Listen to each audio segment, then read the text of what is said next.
exposure ကိုကျွန်တော်ကကောင်းကောင်းနားမလဲဘူးဆိုလို့ရှိရင်လေကာနာတစ်ပင်လိုပဲအချိန်မီကျွန်တော်ကပျက်စီးနိုင်ပါတယ်မင်္ဂလာချိန်ကြီးမှာကျွန်တော်တို့ကဘာလဲဆိုတော့တရကားကလည်းနဲ့တော့ရိုက်မိတာ1 2 3 1 2 3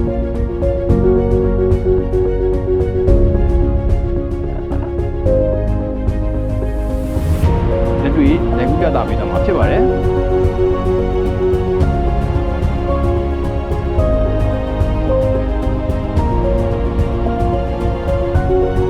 မင်္ဂလာပါဖရိုဘာမအနေကြိုးဆိုပါရစေကျွန်တော်ဒီနေ့သင်ခန်းစာမှာတော့ general exposure အကြောင်းကိုကျွန်တော်တို့ဆွေးနွေးသွားပါမယ်ဆိုတော့ exposure အကြောင်းကိုတော့ကျွန်တော်မိတ်ဆွေဒါနည်းနည်းအများတော့ဒါသိပြီးသားဖြစ်မယ်လို့ကျွန်တော်ယုံကြည်ပါတယ်ကျွန်တော်အနေနဲ့ကဒီ exposure နဲ့ပတ်သက်ပြီးတော့မှဒါစနစ်တကျဖြစ်သွားအောင်ဒါ system တစ်ခုရသွားအောင်ပေါ့เนาะဒါစူးစီးပြီးတော့မှကျွန်တော်ဒါတင်ဆက်ပေးခြင်းဖြစ်ပါတယ်ဆိုတော့ဒီ exposure အခန်းပြီးသွားမယ်ဆိုရင်ကတော့ကျွန်တော်မိတ်ဆွေဗာလဲဆိုတော့ကိုဘာလုပ်ရမလဲဘာမလုပ်ရဘူးလဲဒါဘာဖြစ်နေရလဲဒါကိုကျွန်တော်တို့အကြံဉာဏ်အားဖြင့်လည်းခြုံငုံပြီးမှသိသွားမယ်ဆိုတော့အနုစိတ်အားဖြင့်လည်းဘာလုပ်ရမလဲဘယ်လိုလုပ်ရမလဲဆိုတော့ကျွန်တော်တို့ဒါပြည့်ပြည့်ဝဝနားလည်သွားမှာဖြစ်ပါတယ်ကဲတော့exposure နဲ့ပတ်သက်ပြီးမှကျွန်တော်တို့အခန်းလေးနှစ်ခန်းခွဲထားရပေါ့နော်ဒါ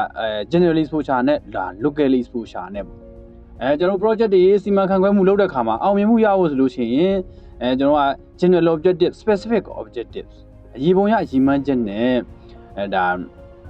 တိကျတဲ့ရည်မှန်းချက်တွေပေါ့ဗျာ smart ဖြစ်တဲ့ဟိုဒီပေါ့ objectives တွေပေါ့ဒီလိုမျိုးရည်မှန်းချက်တွေချပြီးတော့မှဒါလှုပ်ဆောင်ရတယ်ကျွန်တော်တို့shooting တစ်ခုဆိုတာလေတကယ်တော့ဒါ project တစ်ခုပါပဲဒီ project ကိုကျွန်တော်တို့ကအောင်မြင်ဖို့ဆိုလို့ရှိရင်ကျွန်တော်ရေပုံရအားဖြင့်ဒီပုံကိုကြည့်ပြီးမှကျွန်တော်တို့client ကတို့မဟုတ်ရင် audience ကျွန်တော်တို့ပရိသတ်ကဘယ်လိုခံစားရမှာလဲဘယ်လို visual impact တွေရှိနေကြတာလဲဘယ်လိုမျိုးပေါ့နော်emotional impact တွေဖြစ်စေချင်တာလဲဘယ်လိုခံစားရစေချင်တာလဲဒါကိုကျွန်တော်တို့ကထိန်းချုပ်အောင်ဖြစ်ပါတယ်ကျွန်တော်တို့မိတ်ဆွေများအားလုံးဒါသိပါတယ်ဒါရုပ်ရှင်တွေကြည့်တဲ့အခါမှာဒါပေါ့ပါဟာတာကားလားဆိုတာလဲကျွန်တော်တို့သိတယ်ဇလန်ဆက်ကွက်တွေမမြင်ရရင်တော့မှအတန်မကြားရင်တော့မှပဲဒါဝေးရနေပြီးမှကလေးတွေကြည့်နေတာလှမ်းကြည့်လိုက်ရင်တော့မှပဲကလေးတွေတရကားကြည့်နေကြလားကလေးတွေဟာတာကားကြည့်နေကြလားကျွန်တော်တို့ဒါမခွဲခြားနိုင်ဘူးလားဒါဟာဒီရဲ့နောက်ွယ်မှာ director of photography ကဒီ scene ကိုကြည့်ပြီးမှပရိသတ်ကဘယ်လိုခံစားရစေနေတာလဲဆိုရင်နောက်က thinking process ကြီးရှိခဲ့တဲ့အတွက်ကြောင့်ဖြစ်ပါတယ်အဲ့တော့ကျွန်တော်တို့ကလည်းဒီလိုပဲစတင်ရမှာဖြစ်ပါတယ်ဆိုတော့ကျွန်တော်ပုံတွေကိုကြည့်တော့မှနောက်ဆုံးရလတ်နေပေါ့နော်အရင်စရမှာဖြစ်ပါတယ်ဆိုတော့Stephen Covey ရဲ့ဒါ 7 habits ကဘာကျော်7 habits of highly effective people မှာပြောသလိုမျိုးပဲဘာပဲလို့အောင်မြင်လို့ရှိရင်ထိရောက်ချင်လို့ရှိရင်နောက်ဆုံးကနေစရမယ် begin with the end in mind ဆိုလို့ပဲကျွန်တော်တို့ဒီရဲ့ပုံကိုကြည့်ပြီးမှဘယ်လိုခံစားကြလဲကျွန်တော်နောက်ဆုံးကနေစရမှာဖြစ်ပါတယ်ဆိုတော့ဒီလိုမဟုတ်ဘူးဆိုရင်ကျွန်တော်တို့ကမှားတတ်ကြတယ်ပေါ့နော်တခါကြရရှင်ကျွန်တော်လှုပ်ချင်စောတွေများပါမှာပေါ့နော်မသိတာမဟုတ်ဘူးကျွန်တော်မိတ်ဆွေကဒါလှုပ်ချင်စိတ်တွေကင်စိတ်တွေဒါ creative ဖြစ်ချင်စိတ်တွေများပါမှာဘာဖြစ်လဲဆိုတော့အမှားယွင်းလေးဖြစ်တတ်တာမျိုးဒီနေ့ခေတ်မှာကျွန်တော်တွေ့ရတယ်ပေါ့နော်ဒါသူများမင်္ဂလာယူတဲ့မင်္ဂလာချိန်ကြီးမှာကျွန်တော်တို့ကဘာလဲဆိုတော့တရကားကလည်းနဲ့တော့ရိုက်မိတာမျိုးဒီလိုမျိုးဖြစ်တတ်တယ်ဆိုတော့ကြပြားစမ်းမဲ့ပုံမှာ license ပုံကာလာမျိုးနဲ့ရိုက်ပြီးမိတာမျိုးဒီလိုမျိုးတွေဖြစ်တတ်တယ်ပေါ့နော်ဒါကဘာလဲဆိုတော့ကျွန်တော်ရေပုံရရေမှန်းကျဲဒီ general exposure ကိုကျွန်တော်တို့စိတ်ထဲကနေမှအရင် create လုပ်ထားမှဖြစ်တယ် create မလုပ်ထားတဲ့အကြောင်းလို့ဖြစ်ပါတယ်ဆိုတော့ဒီနေ့မှာတော့ဒီသင်ခန်းစာပြီးသွားမယ်ဆိုတော့မိတ်ဆွေကဘလို့အခြေအနေမှာဘလို့မျိုး exposure ရအောင်ရရမယ်ဆိုတော့ဒီ idea thinking ကိုကျွန်တော်တို့ရသွားစေဖို့အတွက်ကျွန်တော်စူးစီးပြီးမှတင်ပြပေးခြင်းဖြစ်ပါတယ်ကဲအဲ့တော့စလိုက်အောင်ပေါ့နော်အဲ့တော့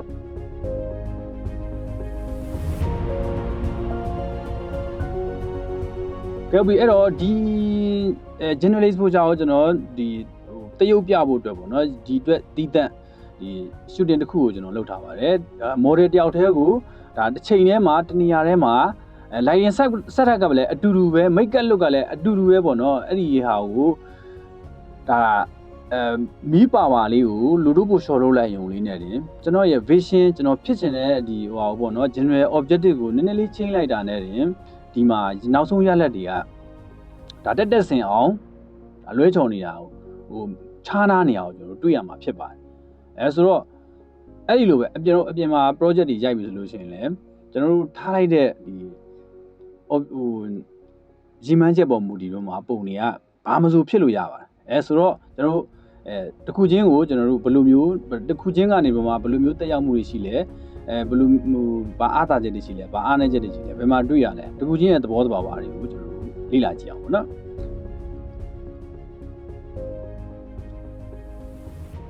ကဲဘယ်ဘက်စုံကနေစအောင်ပေါ့နော်ဘယ်ဘက်စုံကကျွန်တော်တို့ under expose ဆိုလို့ရှိရင်ဒီရဲ့ histogram ကဘယ်ဘက်စုံမှာကတ်နေမယ်ဒါဘယ်ဘက်အစွန်ဆုံးမှာကတ်မှာပေါ့နော်အစွန်ဆုံးမှာဖြစ်ရမယ်ဆိုတော့ဘယ်ကားဒီအဲ့လိုမျိုးကတ်လိုက်ခြင်းအပြင်ဘာပဲဆိုတော့ black level အများများတဲ့အတွက်ကြောင့်ဘယ်ဘက်အစွန်ဆုံးမှာကတ်တာဖြစ်ပါတယ်ဆိုတော့ဒီပုံမှာကြည့်ရင်ကိုပဲကျွန်တော်တို့မြင်လာတယ်ဒီအောက်က background color တွေကိုကျွန်တော်တို့ဒီဟိုဟာကသူ့ရဲ့ color တွေကရောနေတာပေါ့နော် black level အများများ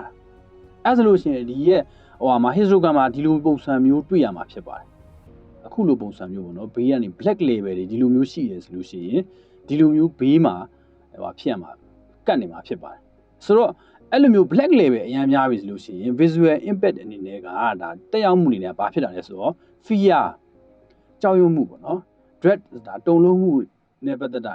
unknown မသိမှုနဲ့ပတ်သက်တာဒီလိုမျိုး visual impact emotional impact တွေဖြစ်တယ်အဲအကြောင်းမို့ကျွန်တော်တို့အားလုံးသိတယ်ဒါတရေကားတွေတို့ဒါလူသက်ကောင်ကားတွေတို့အဲ့လိုမျိုး criminal ကားတွေတို့ဒီလူကားမျိုးတွေမှာဒီဇက်ကားတွေဒီ lighting ဒီ exposure ကိုသုံးများတာတွေ့ရမှာဖြစ်ပါတယ်ဆိုတော့ဘယ်နေရာမှာသုံးလို့ရမလဲဆိုတော့ဒီလို black level အများများတဲ့ပုံမျိုးကိုကျွန်တော် creative purpose အနေနဲ့ပေါ့နော်ဒါပုံအများစုပုံနေရာမှာသုံးမယ်ဆိုတော့ကျွန်တော်တို့နည်းနည်း risk များပါတယ်ဆိုတော့ creative ပုံပေါ့နော်ကိုယ့်ရဲ့ artistic ဟိုဟာကိုပြဖို့အတွက်မတူညီတဲ့ပါလေးကိုတစ်ခုနှစ်ခုဂျားညက်ပြီးမှထည့်ဖို့အတွက်ဒီလိုမျိုး purpose အတွက်သုံးမယ်ဆိုတော့သုံးလို့ရတယ်ဒါပေမဲ့များသောအားဖြင့်ပုံတွေကိုတော့ကျွန်တော်တို့ black level ကိုဂရုစိုက်ရမှာဖြစ်ပါတယ်တော့ under expose ရိုက်မှာဖြစ်ပါတယ်စုံမပုံစံရိုက်မှာဖြစ်ပါတယ် okay စုံမမပြုံးရအောင် okay ဆိုတော့ demonstration နေနဲ့ဆိုလို့ရှိရင်ကျွန်တော်တမင်ဒါ black out ချပြီးမှကျွန်တော် ISO ချ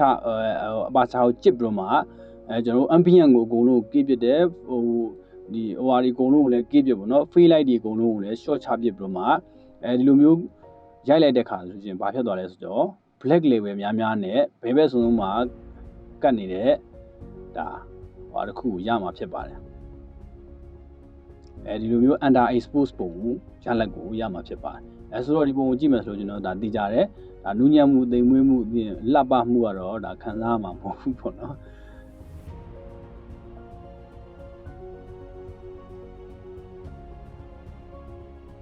ကဲရောဒုတိယတစ်ခုအနေနဲ့ကျွန်တော်တို့ expose to the left ဒီ exposure အမျိုးအစားမှာတော့ကျွန်တော်တို့မြင်ရတဲ့အတိုင်းသားပဲပေါ့နော်ဒီရဲ့ခက်ထန်မှုကြမ်းတမ်းမှုကကျွန်တော်တို့တိတိတသားကြီးရောကြသွားမှာဖြစ်ပါတယ်ဒီရဲ့ဒီ exposure မျိုးစားကြောင့်ကိုကျွန်တော်တို့အသေးစိတ်ဆက်ပြီးမှလေ့လာတာပေါ့နော်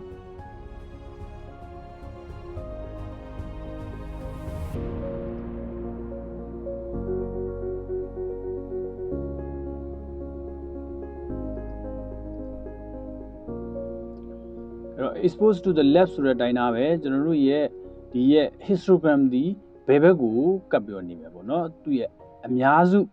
ပြီးတော့အမြင့်ဆုံးပေါ့နော် peak ဒီဘာလဲဆိုတော့ဒီဘယ်ဘက်မှာဒီလိုမျိုးလေးတိတိကျကျကပ်ပြောနေမယ်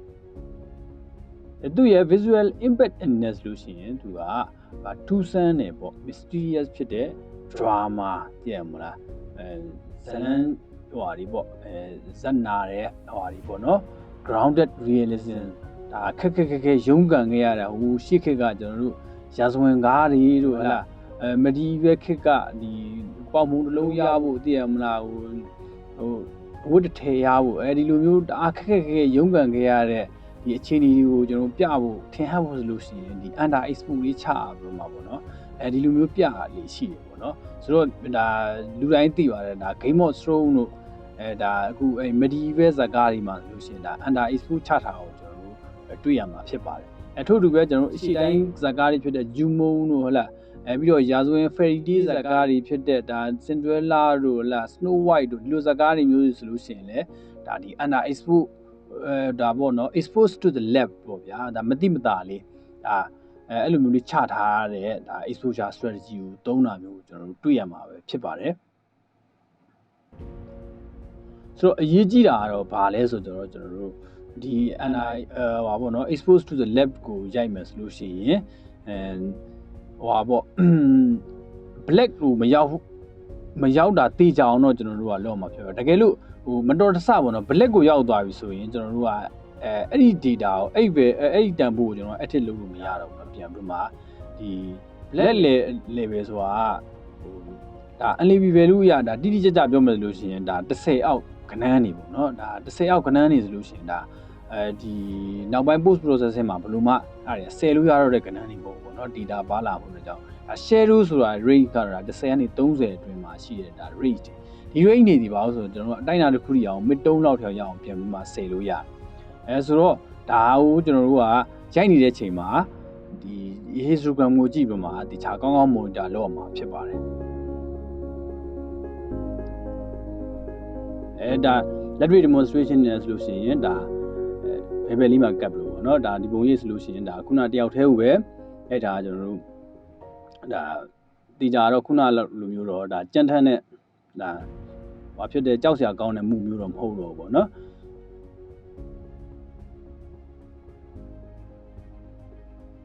ကဲဆိုတော့ဟုတ်ပါပြီအဲ့တော့expose to the lab နည်းနည်းလေးဟိုကြပြဆန်းနေတယ်ဆိုလို့ရှိရင်ကျွန်တော်တို့က roman ဆန်းနေတယ် dramatic ဆန်းနေတယ်ဆိုလို့ရှိရင် expose to the lab ချရိုက်လို့ရတယ်ဒါပေမဲ့ကျွန်တော် view ဆိုင်ရမှာတော့ဗာဆို black level ရောက်မရောက်အောင်တော့ဟို view ဆိုင်ရမှာဖြစ်ပါတယ်ရောက်ပြီးတော့နောက်တစ်မျိုးသွားရအောင်เนาะဒါဆိုလို့ရင်ကျွန်တော်တို့ကားချရငွေတက်လေးပေါ့เนาะso expose to the left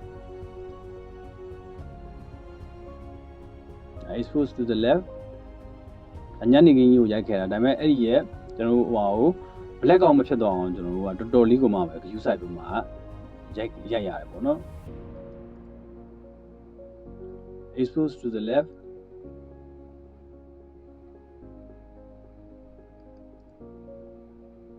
နောက်တစ်ခုနဲ့ဆိုလို့ရှင်တော့ neutral expose well expose လို့လည်းခေါ်တယ်သူကတော့ဒါအလဲကောင်မှာရှိနေတာပေါ့နော်အကုန်လုံးကဒါ exposure အကုန်လုံးကဒါ highlight middle share တို့အရာအလုံးကမျှတတာလေးပဲရှိပြီးမှနေတာကြပြမဆန်ဘူးဘာ emotional impact မှာမလိုချင်ဘူးပေါ့နော်ဒါဆိုလို့ရှိရင်ကျွန်တော်တို့ကဒီလိုမျိုးဒါရှင်းရှင်းလင်းလင်းရှိအောင်ပဲရိုးရှင်းပဲပြီးမယ်ဆိုလို့ရှိရင်ပြီးလို့ရတယ်ပေါ့နော်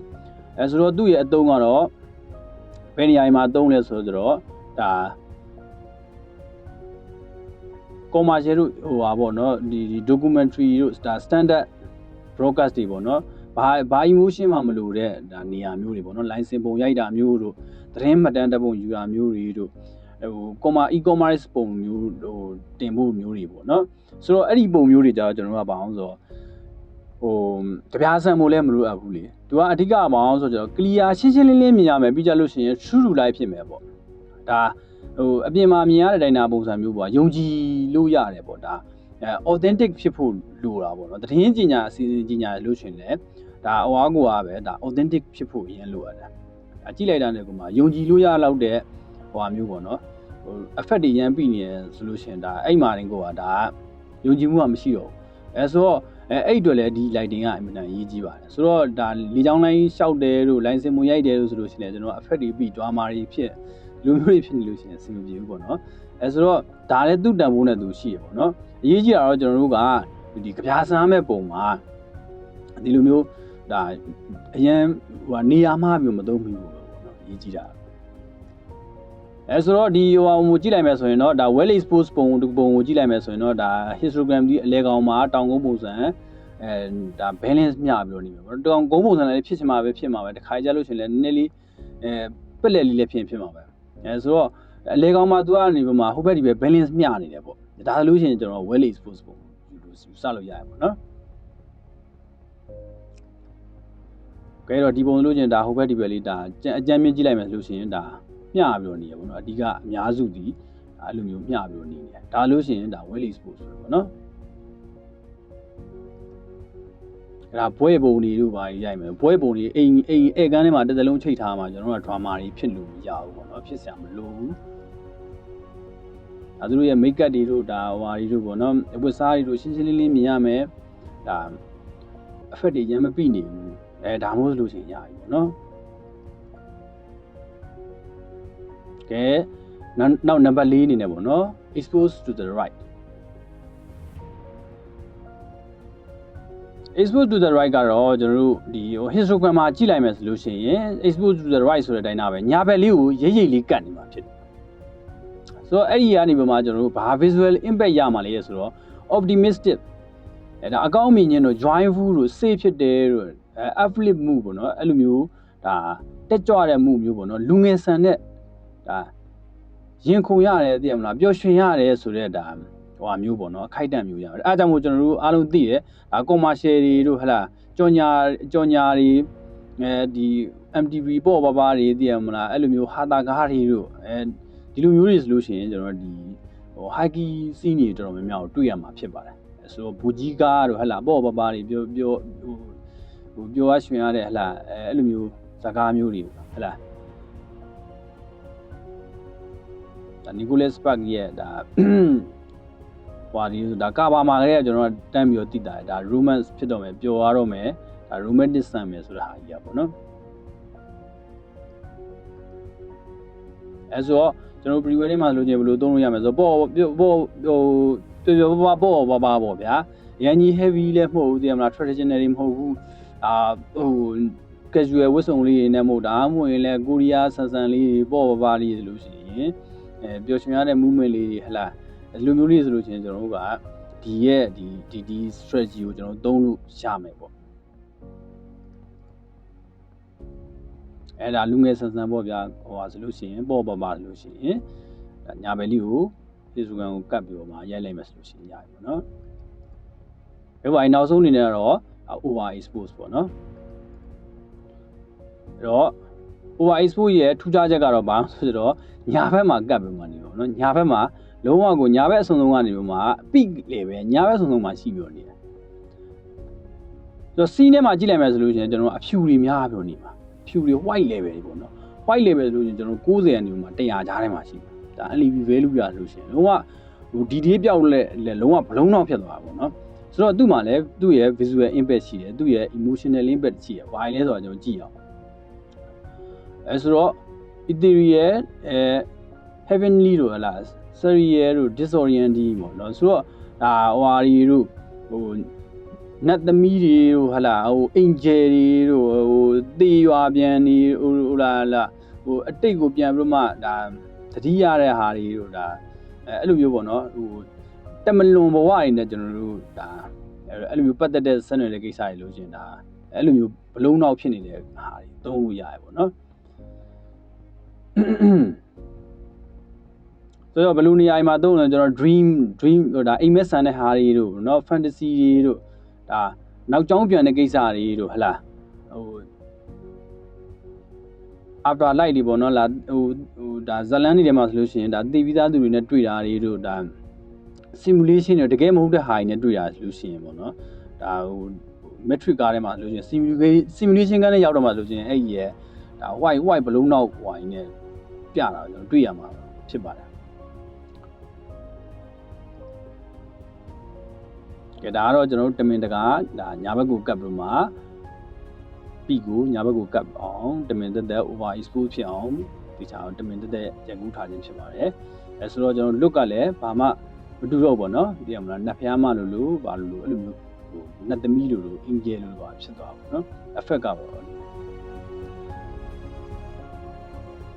တော့ပြီးကျွန်တော်တို့လေ့လာခဲ့ရည်ကျွန်တော်ပြန်ပြီးတော့မှချုပ်ရမယ်ဆိုလို့ရှိရင်ပြီးတော့ဟိုအိဖူချာ9မျိုးကိုလေ့လာခဲ့တယ်ဟလားတရေမလားဘယင်မလိုင်စင်ပေါ်ပါလူငယ်ဆန်းဆန်းဟလားအိမ်မက်ဆန်းဆန်းပေါ့ဗျာဆိုတော့ဒီရှူတင်တစ်ခုတိုင်းကပေါ့နော်မိတ်ဆွေရဲ့ဒါထားတဲ့ရီးမှန်းချက်ပေါ်မူတည်တော့မှဘာမစိုးဖြစ်လို့ရတယ်ထို့တူပဲမိတ်ဆွေရဲ့ brand personal brand ဖြစ်စေဒါ studio business brand ဖြစ်စေအဲ့ဒါဒီလေဒါမိတ်ဆွေဖြစ်စင်တာဖြစ်လို့ရတယ်ပေါ့နော်ဆိုတော့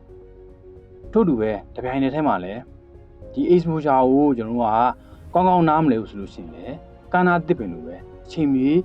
ကျွန်တော်တို့ကပျက်စီးနိုင်ပါတယ် ဆိုတော့ကျွန်တော်စိတ်မကောင်းစွာ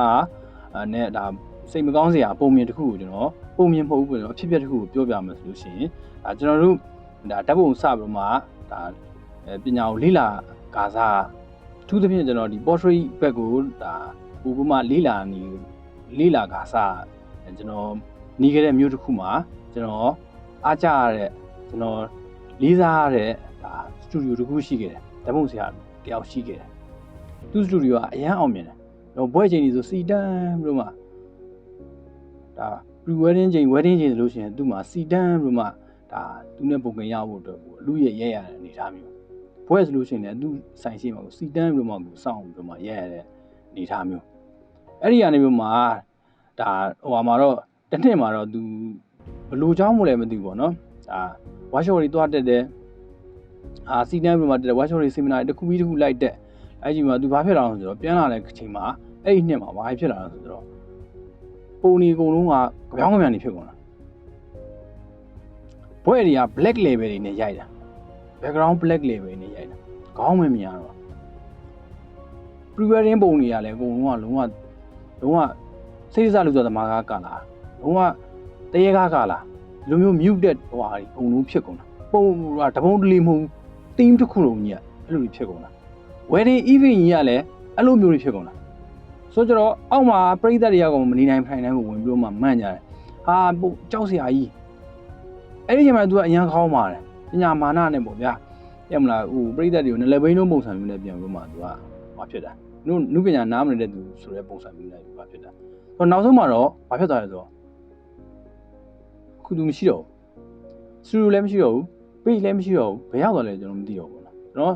ဒါဘာလဲဆိုတော့ဟိုအေးလို့ရအောင်တကယ်နားမလည်ဘူးဆိုလို့ရှိရင်ကျွန်တော်ကဘာမှမဆိုဖြစ်သွားလို့ရတယ်အေးလို့ရအောင်တေချာနားလည်မယ်ဆိုလို့ရှိရင်လည်းကျွန်တော်တို့ဖြစ်ချင်အောင်ဖြစ်လို့ရတယ်ဆိုတော့ကျွန်တော်ရည်မှန်းချက်ကတော့ကျွန်တော်မိတ်ဆွေကိုတကယ်ကိုယ့်ရဲ့ဒီ student တစ်ခု project တစ်ခုမှာကိုဘယ်လိုမျိုး exposure မျိုးကိုရအောင်ကျွန်တော်တို့ရရမလဲအဲ့ဒါကိုကျွန်တော်တို့ကိုယ့်ရဲ့ရည်မှန်းချက်နဲ့ကိုယ့်ရဲ့အကြောင်းပါချက်နဲ့တေချာခိုင်လို့တေချာဟိုစနစ်တကျဒါရွေးချယ်ထားစေခြင်းနဲ့ထို့တူပဲကိုယ့်ရဲ့ brand ဂုဏ်သိက္ခာကိုလည်းတက်စေမဲ့ပုံကိုယ့်ရဲ့ client ကိုလည်းပို့ပြီးမှဒါတန်ဖိုးကိုတက်စေမဲ့ပုံဂုဏ်သိက္ခာရှိစေမဲ့ပုံမျိုးကိုကျွန်တော်ကဒါဖန်တီးနိုင်မယ်ဆိုလို့ရှိရင်ဒါကျွန်တော်တို့ဒါတင်တဲ့တက်အကျိုးဒါနှံ့မှာဖြစ်ပါတယ်ဟုတ်ပါပြီဟုတ်ပါပြီအဲ့အဆုံးထိတခြားအောင်ဆိုင်ပြီးတော့ကြည့်ပြီးတဲ့ကြောင့်မလို့ကျေးဇူးတင်ပါတယ်ခင်ဗျာဟုတ်ပါပြီနောက်ရဲ့ lesson မှာဆိုရင်တော့ကျွန်တော်တို့ဒါ local exposure ပေါ့နော်ဒါဘယ်လိုမျိုး visual link ရဖို့ဆိုလို့ရှိရင်ဘယ်နေရာတွေမှာကျွန်တော်တို့ကဘယ်လို viewer မျိုးနဲ့ဘယ်လိုမျိုးတိကျမျိုးထားရမယ်ပေါ့နော်skin ကောင်းဖို့ဆိုလို့ရှိရင်ဘယ်လို skin မျိုးရဖို့ဆိုလို့ရှိရင်ဘယ်လိုမျိုး exposure အတိကျထားရမယ်ဆိုတာမျိုးကျွန်တော်တို့အသေးစိတ်ဒါပို့ပြီးမှအသေးစိတ်လေ့လာသွားကြမှာဖြစ်ပါတယ်ဆိုတော့ဒါ assignment နေနေဆိုလို့ရှိရင်ဒါဒီနေ့ရဲ့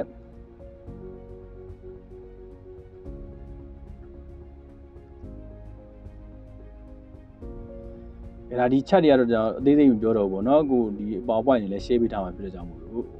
ဟောပေါ့နော်ကိုယ့်ကိုယ်ဖတ်ကြည့်လိုက်ကြပါဆိုတော့မိခုမေးရရှင်လဲကျွန်တော်တို့ Telegram မှာအကုန်လုံးအောက်မှာမေးထားလို့ရပါတယ် assignment နေနေဆိုလို့ရှိရင်တော့ဒါကိုမကြသေးမီကရိုက်ခဲတဲ့ client ရဲ့ဒါမှမဟုတ် portfolio project ရဲ့ရွေချက်ပေါ့နော်အဲဆိုတော့ exposure histogram နဲ့အတူဒါ screenshot ရိုက်ပြီးမှ Telegram မှာပို့ထားပေးပါအဲဆိုတော့ကျွန်တော်ဟုတ်ပါပြီဗီဒီယိုလေးဟိုအဆုံးထိအောင် site ကြည့်ပြီးတော့ကြောင်းကျေးဇူးတင်ပါတယ်ကျွန်တော်နောက် lesson မှာပြန်တွေ့ပါမယ်